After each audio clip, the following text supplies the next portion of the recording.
ભાવનગરમાં ફર્નિચરની દુકાનમાં સર્જાઈ મારામારી। ગત મોડી રાત્રે દિવાનપરા પર આવેલ ફર્નિચરની દુકાનમાં સર્જાઈ મારામારી। ઓમસાઈ ફર્નિચરની દુકાનમાં ગ્રાહક અને દુકાન માલિક વચ્ચે સર્જાઈ મારામારી। ગ્રાહક મયુરસિંહ સહિત બીજાની ઇસમો દ્વારા ફર્નિચરના માલિક ઉપર કર્યો હુમલો। ફર્નિચર બદલાવવા બાબતે બોલાચાલી બાદ મામલો મારામારી સુધી પહોંચ્યો હતો। મારામારી અંગેના સીસીટીવી ફૂટેજ સામે આવ્યા। ઇજાગ્રસ્તને સારવાર માટે ભાવનગર ખાતે હોસ્પિટલ ખાતે ખસેડવામાં આવેલ। હાલ આ બનાવને લઈ ફર્નિચરના માલિક દ્વારા પોલીસ ફરિયાદ નોંધવામાં આવી। અશ્વિન ગોહિલ, ન્યૂઝ, ભાવનગર।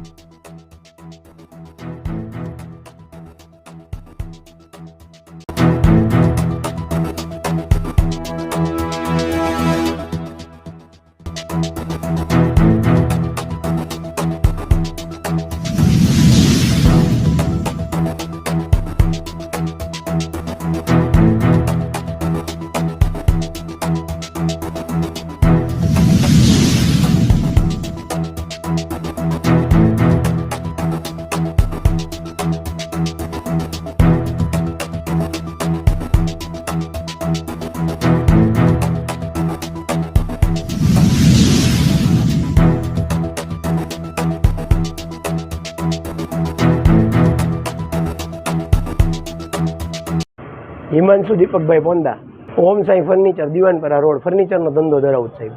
काले एक ग्राहक आव्यो, एने पलंग बदलावो तो पलंग बदलावी दीधो, तो जेम भावे एम गाळो बोलता था। पछी एमनुं गाडलुं एक दी मोडुं थाय तो एणे मारामारी चालू करी ने मारा नाना भाईने मार्यो, कबाट वाળી नाख्यो અને જેમ ભાવે એમ ગાળો દીધી। લોકો 6 જણા આવ્યા હતા, એમાંથી મારવામાં 2 જણા હતા। મયુરસિંહ જાડેજા ને એના ભાઈ, એનું નામ નથી આવડતું। હથિયાર કોઈ નહોતું, મારામારી કરી હાથથી।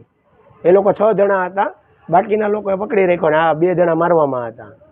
પોલીસ ફરિયાદ રાત્રે કરેલી છે।